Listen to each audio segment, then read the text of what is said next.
Vous ne croyez pas aux fantômes ou aux esprits, sachez qu'à la fin de mon récit, vous aurez certainement changé d'avis. Dans la vie, nous avons toujours des choix à faire et, selon vos choix, vous survivrez ou non, même si les conséquences ne se font pas ressentir directement, certaines d'entre elles referont surface des années plus tard. Même les générations suivantes ne seront pas épargnées. Certains appelleront ça le destin ou d'autres l'effet papillon. Tout commença le jour de mes 13 ans, quand ma grand-mère et mon grand-père furent brûlés vifs dans leur maison. À cette époque, je n'avais pas pris toutes les menaces de ma grand-mère au sérieux. Elle m'expliqua qu'une malédiction était sur notre famille, car à l'époque, elle avait terrassé un démon durant un exorcisme, et il avait promis de revenir pour exterminer toute notre famille. La police conclut qu'il s'agissait d'un suicide collectif, et que mes grands-parents avaient recouvert la maison d'essence pour y mettre le feu. Je me rappelle que ma mère avait mis 6 mois pour m'admettre que mes grands-parents étaient décédés. Des années passèrent jusqu'au jour où j'ai retrouvé des anciens écrits de ma grand-mère entreposés dans la cave. Si quelqu'un tombe sur ça, sachez que vous n'êtes pas seul. Durant ma vie, j'ai fait des centaines d'exorcismes. La plupart n'étaient que des esprits coincés dans le corps d'une personne. Ils étaient plus ou moins vicieux, plus ou moins violents. Mais l'un des exorcismes a mal tourné. L'esprit qui possédait cette jeune femme était le mal incarné. Je n'avais jamais vu ça toute ma carrière d'ailleurs. Je m'en suis voulu toute ma vie de la mort de toute sa famille. L'esprit ne s'attaquait pas qu'à la personne possédée. Il se servait de son corps pour tuer toute sa famille. Il était malin, et il savait que son entourage ne se douterait de rien. Les policiers ont classé l'enquête par manque de preuves. Une fois que l'esprit a fini sa quête, il se trouve une nouvelle proie. Pendant l'exorcisme, cet esprit m'a juré que sa prochaine proie, ce serait moi. Je vis avec la peur au ventre tous les jours. Je sais qu'un jour, je ferai du mal aux personnes autour de moi. J'ai prévenu ma fille et mon mari pour qu'ils se préparent au pire, car le jour où cette entité reviendra à notre fin se rapproche. Ma mère m'a toujours dit qu'il ne fallait jamais croire ma grand-mère, car avec l'âge, elle était devenue complètement folle. Le problème, c'est que ma grand-mère n'avait à peine que 37 ans quand elle a écrit cette lettre. J'ai essayé de demander à ma mère des réponses, mais elle ne fut jamais digne de me répondre. Un soir, j'étais devant la télé quand ma mère hurla. J'ai couru jusqu'à sa chambre, et je l'ai vue dans un coin effrayé, en train de prier. Je me suis approché d'elle et j'ai mis ma main sur son épaule pour essayer de la réconforter. Au moment où je mis ma main sur son épaule, elle me regarda et m'expliqua qu'elle avait dû faire une crise de somnambulisme. Elle m'avait fait peur. J'étais à 2 doigts de sortir en courant de la maison. Le plus bizarre, c'est que ma mère n'avait jamais prié de sa vie, et encore moins en étant somnambule. J'ai attendu le lendemain matin pour lui poser des questions. Elle m'a appris que depuis une semaine, elle avait des trous noirs. Elle se réveillait dans des positions absurdes en train de prier le plus souvent. Ça lui est même arrivé de se réveiller dans la cave. Je lui ai conseillé d'aller voir un médecin pour savoir ce qui provoquait ces étranges trous noirs. Elle est revenue me chercher à l'école au soir. Elle était bizarre. Elle ne m'a pas adressé un mot de la route. Pourtant, ce n'était pas faute d'essayer de lancer une conversation. Elle ne me répondait pas. À un moment, sur une route de campagne, près d'un champ, elle se mit à me regarder, et à hurler en pleurant. Je vis une nuée de corbeaux, au loin, se rapprocher inexplicablement de nous. Ces oiseaux ont percuté le pare-brise, ce qui fit dévier la voiture sur la route et nous emmena directement dans le champ. Avec la brutalité du choc, nous nous sommes évanouis. Je me suis réveillé quelques heures plus tard avec un mal de tête atroce. Ma mère n'était plus dans la voiture, mais des traces de sang étaient encore visibles sur le siège conducteur. Je suis sorti de la voiture, apeuré, en espérant trouver ma mère, mais tout ce que je vis n'était qu'une étendue de champ à perte de vue. J'ai essayé d'appeler les secours, mais mon téléphone ne captait pas le réseau. J'ai crié de toutes mes forces pour que quelqu'un m'entende. Je suis même monté sur le capot de la voiture pour espérer trouver une lueur de vie ou même une simple allée qui menait à une ville. Aucun son n'était perceptible et aucune route, allée ou maison n'était à proximité. J'étais inquiet pour ma mère et je n'avais nulle part où aller. Je pris mon courage à 2 mains et je suis parti dans la direction opposée de la voiture pour tenter de trouver de l'aide. Après une trentaine de minutes de marche, j'ai trouvé une ferme abandonnée. Je devais dormir pour récupérer de mes blessures et avec un peu de chance, une bande de jeunes pourrait me trouver et me sortir de ce pétrin. Une fois rentré dans cette ferme, j'ai trouvé un coin où il y avait de la paille à terre. Je me suis allongé pour essayer de dormir.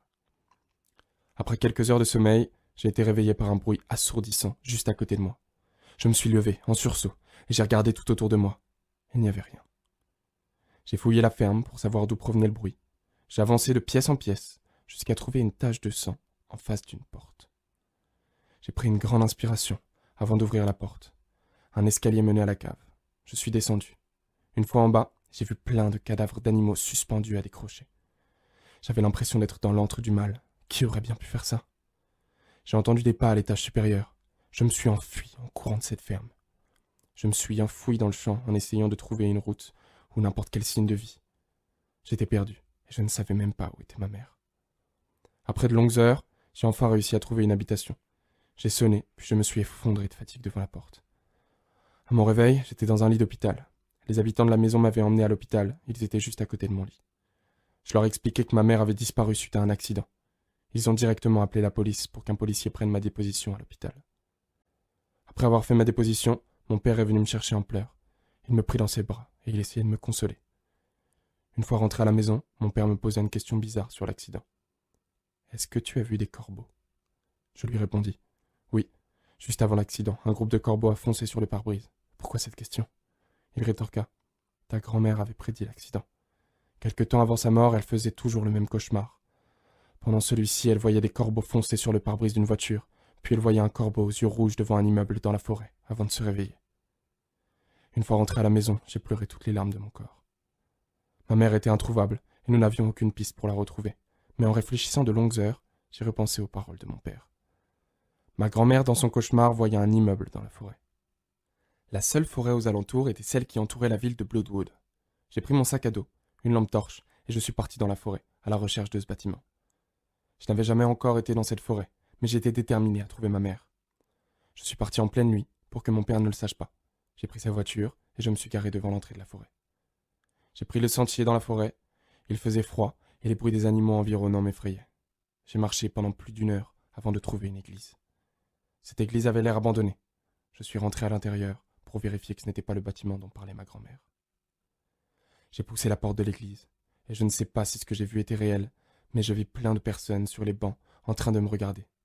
J'ai à peine eu le temps de cligner des yeux qu'ils n'étaient plus là. Ils avaient disparu. Juste après, j'ai commencé à avoir des nausées, en voyant tous les dessins écrits sur les murs, et le chant satanique qui était récité par je ne sais qui. Je me sentais mal à l'aise. J'ai voulu appeler mon père pour lui dire de venir me chercher, mais je me suis évanoui en essayant. Ma vie bouscula à ce moment. Je me suis réveillé, pieds nus, sur une route. Qui avait bien pu m'emmener ici ? Il faisait encore nuit, alors que j'avais l'impression de m'être évanoui 3 heures. J'ai regardé ma montre, elle m'indiquait 11 heures du matin, mais elle devait certainement être déréglée, ou elle avait dû se casser durant ma chute. Du moins, c'est ce que j'avais pensé. Les maisons avoisinantes me paraissaient toutes inhabitées vu leur état. J'avais l'impression d'être dans une ville abandonnée. Je ne savais pas où j'avais atterri, ni qui m'avait emmené ici, mais ce qui était sûr, c'est que j'étais déterminé pour m'échapper. J'ai couru pour essayer de sortir de cette ville.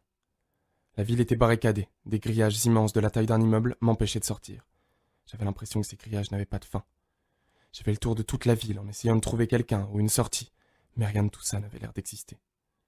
J'ai même tenté de creuser un trou avec mes mains tremblantes pour passer en dessous du grillage. Le grillage passait également sous la terre. J'ai compris quelques heures plus tard que je me trouvais dans une cage et qu'il n'y avait aucun moyen de s'enfuir.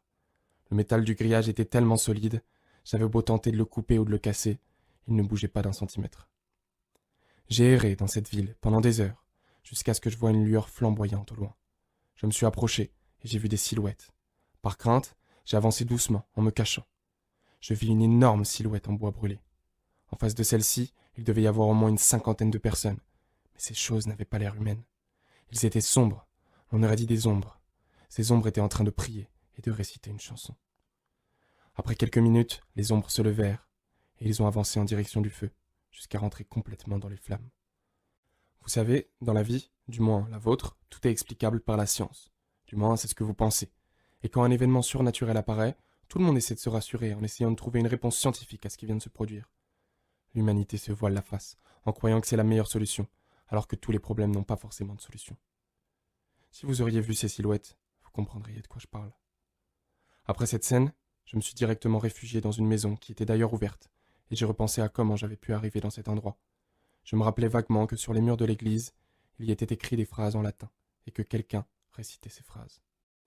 La seule chose qui pouvait être possible, c'était que j'ai été kidnappé. Dans un recoin de la maison, j'ai trouvé un livre à terre. Je l'ai ouvert pour essayer de trouver des réponses sur cet endroit. Ce livre parlait d'une entité qui a amené les humains dans sa ville maudite pour prendre leur âme, et qu'ils prient pour lui. Ce monstre était une ombre grande, vêtue du noir. Il portait également une faux. Le livre expliquait également que toutes les personnes qui osaient s'opposer à cette divinité seraient jugées et finiraient brûlées dans les flammes du désespoir. Cette entité était connue sous le nom de le Fauchombre.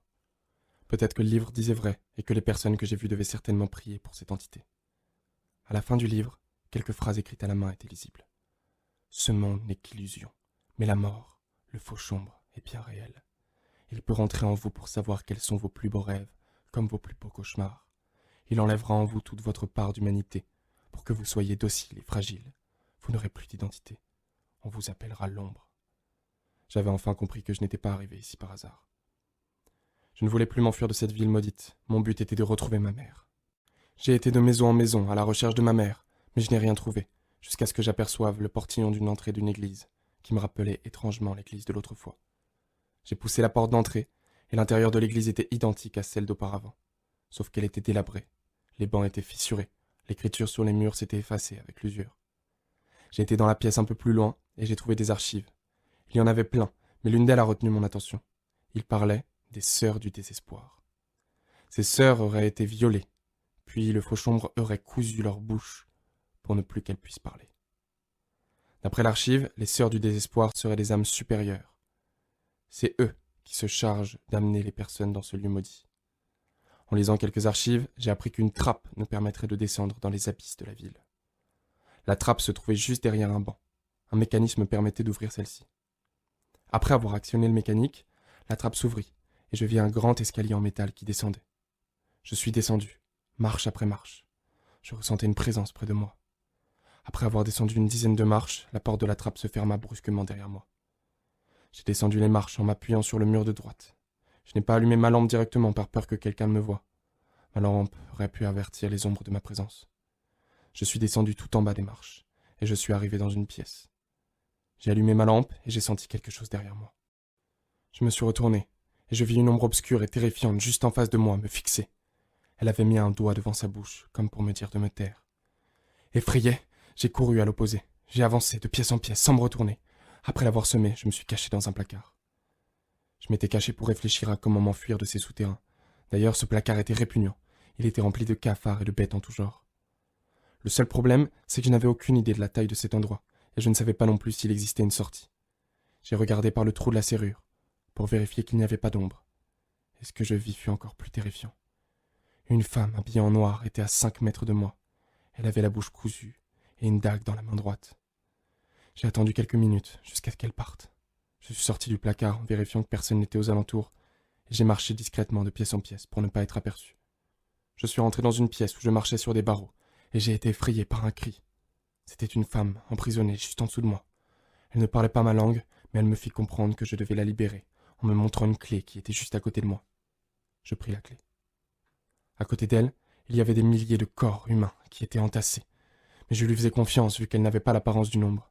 Elle était jeune et bien habillée, mais ses doigts étaient abîmés, certainement à force de gratter la serrure pour tenter de s'échapper. Une échelle descendit jusqu'à elle. Je descendis et je lui ouvris la porte. Elle s'empressa de sortir et de grimper l'échelle, sans me jeter un seul regard. Une fois en haut de l'échelle, elle me fit un signe de main pour que je la suive. Elle se mettait accroupie et avançait prudemment. D'ailleurs, je faisais de même. Après avoir fait au moins 30 minutes de marche, elle s'arrêta et me montra du doigt une porte. Ce même doigt qu'elle a ensuite mis devant sa bouche pour me prévenir qu'il ne fallait pas que je fasse de bruit. Un colosse sortit de cette porte. Il avait l'apparence d'une ombre, mais il était vêtu comme un chevalier. Il était grand et portait une longue épée. Nous avons entendu qu'il parte pour se remettre en route. Nous avons avancé doucement vers un escalier immense. Elle me fit signe en me disant de passer en premier. J'ai avancé, en cherchant quelque chose dans ma poche, et par inattention, je fis tomber ma lampe. Le bruit résonna dans le souterrain, et le chevalier des ombres entendit l'impact. Il se précipita sur nous. Nous avons couru. Une fois arrivé en haut, elle mit la clé dans la serrure de la porte. Mais à ce moment précis, le chevalier trancha sa gorge en un coup de lame. J'ouvris la porte pour m'enfuir. J'étais enfin sorti de ce souterrain. J'ai continué à courir jusqu'à arriver à un cul-de-sac. Je me suis retourné. L'ombre du chevalier avait disparu. Il n'était plus à ma poursuite. Je me suis écroulé au sol, encore sous le choc de ce qui venait de se produire. Cette femme m'avait sauvé la vie en payant de la sienne. J'avais l'impression de devenir complètement dingue. Je me suis même mis des claques en pensant être dans un cauchemar. Mais à chaque fois que mes yeux s'ouvraient, j'étais toujours dans ce monde infâme. Le pire cauchemar n'est pas celui que tu fais dans ton sommeil, mais celui qui est présent quand tu ouvres les yeux. Durant mon enfance, je n'arrivais jamais à dormir, et j'allais toujours dans la chambre de ma mère à cause de mes cauchemars. Une fois que tu as grandi, tu comprends que tes rêves et tes cauchemars ne sont qu'éphémères et illusions. C'est à ce moment que tu comprends que ce n'est pas en fuyant ton problème que tu pourras le résoudre. Il faut avancer dans la pénombre et regarder tout autour de toi. Tu te rendras compte que ce n'était qu'un cauchemar. La folie m'avait envahi, et pendant quelques instants, j'ai même pensé à me suicider. Mais je savais que si je mettais fin à mes jours, je ne pourrais jamais revoir ma mère. C'est la seule chose qui m'a permis de tenir le coup. Il fallait que j'arrive à la retrouver. mais je n'avais aucune idée de l'endroit où elle se trouvait. J'ai vagabondé dans les rues maudites, j'ai cherché un endroit pour m'abriter, mais je ne voyais que des maisons délabrées. Aucune de ces maisons ne me donnait l'envie d'y entrer, mais avec les ombres, je me suis résilié à pousser la porte de l'une d'elles. La maison était petite et en désordre. J'ai ouvert le frigo pour tenter de me trouver de la nourriture, mais il n'y avait que de la viande moisie. J'avais faim et j'étais encore pétri de haine. Je pris l'escalier qui descendait à la cave et je vis une boîte de thon sur l'une des étagères. Je me suis précipité vers elle pour déguster mon premier repas dans ce monde horrifique. Pour tout vous avouer, ce repas n'était pas des plus exquis, mais suffisant. Je me suis souvent demandé dans mon enfance quelle serait la pire des morts, et je vous avoue que mourir de faim faisait partie de ma liste. Après avoir savouré mon repas, je me suis allongé à même le sol pour tenter de dormir. Après m'être réveillé, je suis remonté, et la maison n'était plus pareille. C'était incompréhensible. Tout était rangé correctement. J'avais l'impression de devenir folle, mais je compris plus en détail ce phénomène un peu plus tard. J'ai été dans le jardin et je vis un bunker.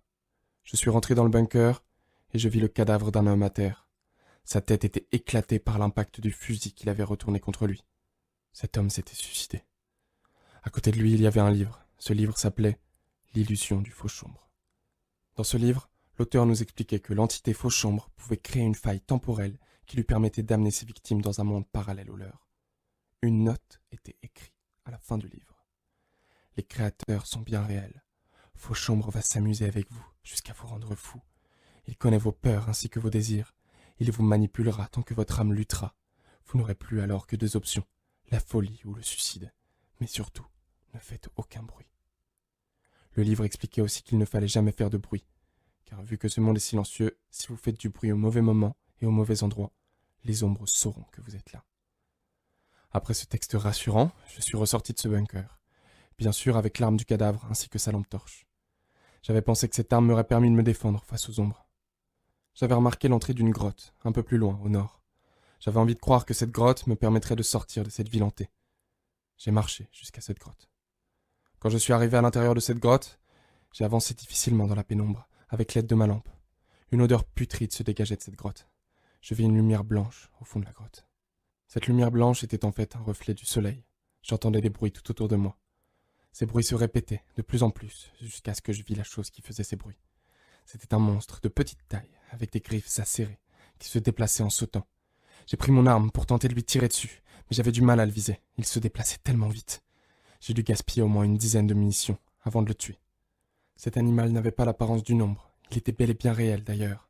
Il s'effondra après l'impact de la balle sur sa tête. Je n'avais jamais vu une telle créature depuis mon arrivée. Après une trentaine de secondes, le cadavre de la créature se transforma en cendres, et ces cendres s'envolèrent jusqu'en haut de la grotte. Il n'y avait plus une trace de la créature, comme si elle avait disparu. J'avais l'impression que tout était éphémère dans cette ville maudite. Après avoir contemplé la grotte, j'ai remarqué que les murs étaient teintés de rouge, comme si la grotte saignait. J'ai touché une paroi de la grotte. La paroi paraissait tellement lisse pour une grotte. Je compris que ce n'était pas une grotte quand une main m'attrapa le poignet. Des centaines de mains sortaient de toutes les parois de la grotte.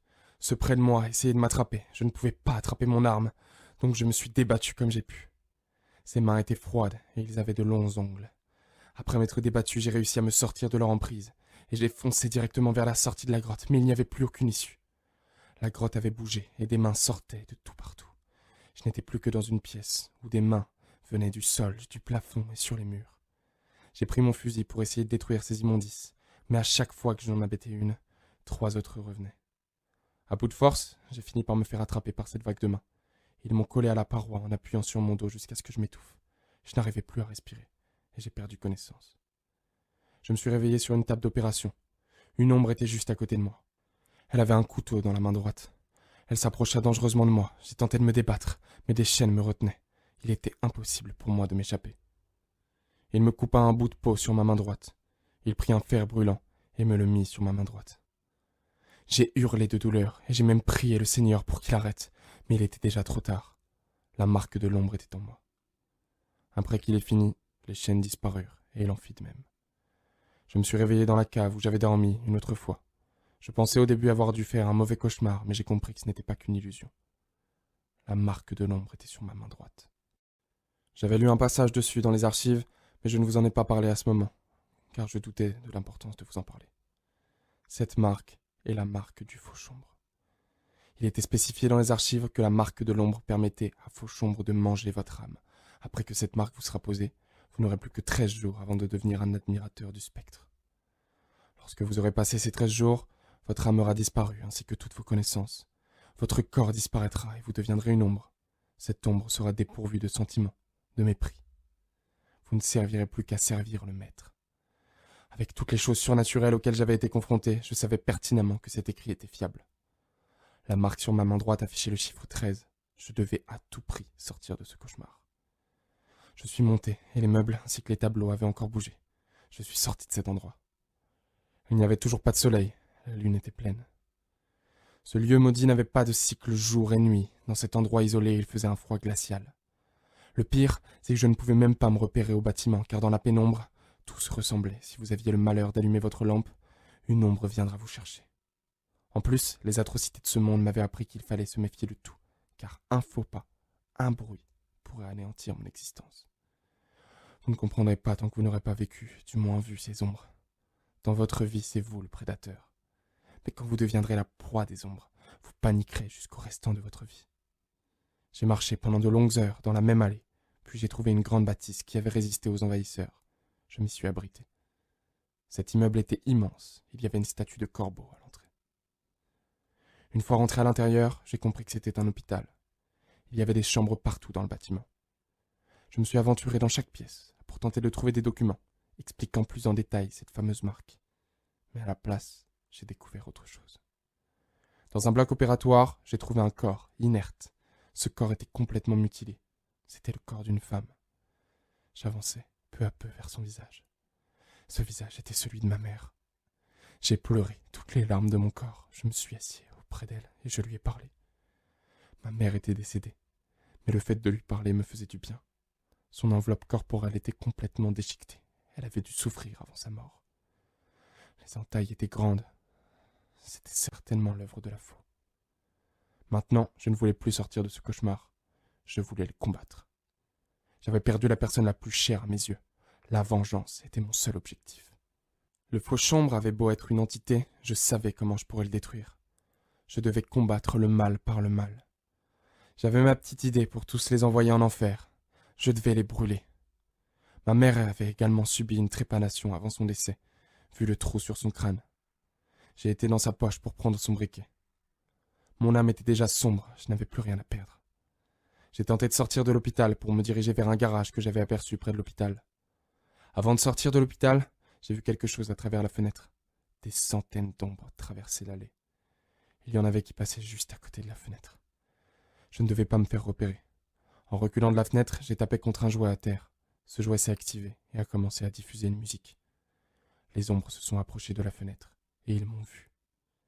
Ils ont ouvert la porte et m'ont poursuivi. Ils couraient trop vite et je n'arrivais pas à les semer. J'ai pris tous les escaliers que je voyais pour m'enfoncer dans ce lieu. Je suis arrivé sur le toit de l'hôpital. Il n'y avait aucune issue, aucun moyen de m'échapper. J'étais sur un rebord. En face de moi, il y avait le vide. Et à l'opposé, les ombres. J'ai tenté ma dernière option. J'ai sauté du toit de l'hôpital. Avec l'adrénaline, je me suis évanoui durant ma chute. Je me suis réveillé pendant que 2 ombres me traînaient. Je n'avais plus la force de me débattre et mes jambes étaient ensanglantées. Je n'avais plus qu'à prier le Créateur de la terre et des cieux. Ils m'ont amené à une rivière où une ombre m'attendait. Il portait une cagoule, mais son physique et sa démarche me faisaient penser qu'il s'agissait d'un vieillard. Les ombres qui m'ont traîné m'ont déposé sur cette barque. L'ombre cagoulée s'est mise à ramer, et tout d'un coup, je vis le malheur. Des âmes priaient sur le bord de la rivière. Le désespoir de ces créatures pouvait se lire dans leurs yeux. L'eau dans laquelle nous naviguions était rouge. J'allais certainement finir dans le même état qu'eux. Je repensais à tous les bons moments passés avec ma famille, ainsi que mes amis. Je me demandais même si quelqu'un du monde extérieur trouverait mon corps un jour. Les meilleurs moments passent vite, et c'est dans les pires circonstances que nous nous rappelons, et nous prions. J'écris ce message de ma plume, pour que vous ne fassiez jamais les mêmes erreurs que moi. Je me demandais pourquoi j'avais été amené ici. Pourquoi ils ne m'avaient pas tué de leurs propres mains? Quel sort me réservaient-ils? Toutes ces questions résonnaient dans ma tête, à tel point que je ne sentais même plus la douleur provenant de mes jambes. Il s'arrêta devant un chemin sombre et étroit. 2 ombres m'ont prise et m'ont amené dans une cellule. J'étais dans le royaume des ombres. Les ombres avaient l'air d'avoir un système hiérarchique. Ils ne parlaient pas entre eux, mais chacun savait ce qu'il devait faire. Je suis arrivé à la conclusion que ces ombres étaient contrôlées par quelqu'un d'autre, certainement le Fauchombre. Juste en face de ma cellule, il y avait un escalier en marbre.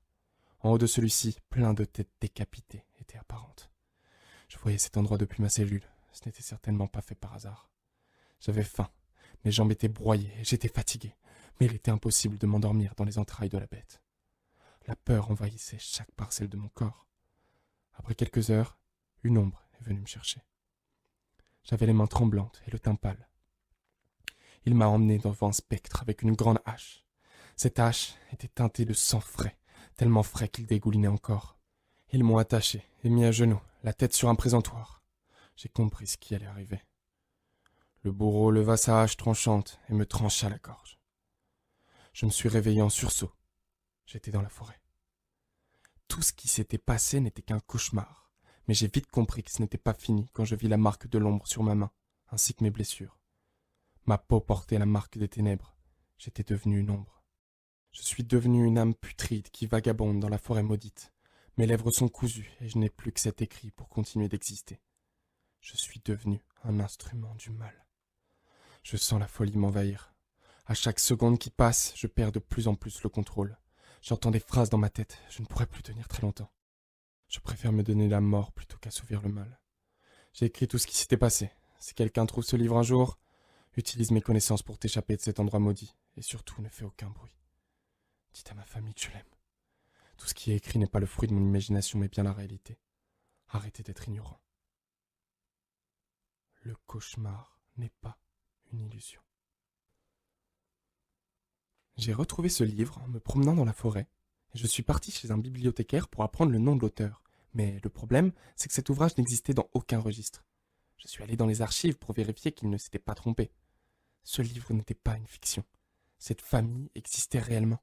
L'accident était réel. Le fils est porté disparu, mais la mère était rentrée à la maison, saine et sauve après l'accident.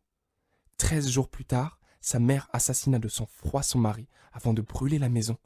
Les flammes l'ont consumé également. Le fils est toujours porté disparu à l'heure actuelle. Les policiers ont arrêté de le chercher car ils pensaient qu'il devait certainement être mort après tout ce temps. Mais une question me trotte dans la tête. Pourquoi son fils dit l'avoir vue morte dans un hôpital? Peut-être le fruit de sa démence? Ou avait-il bien vu sa mère?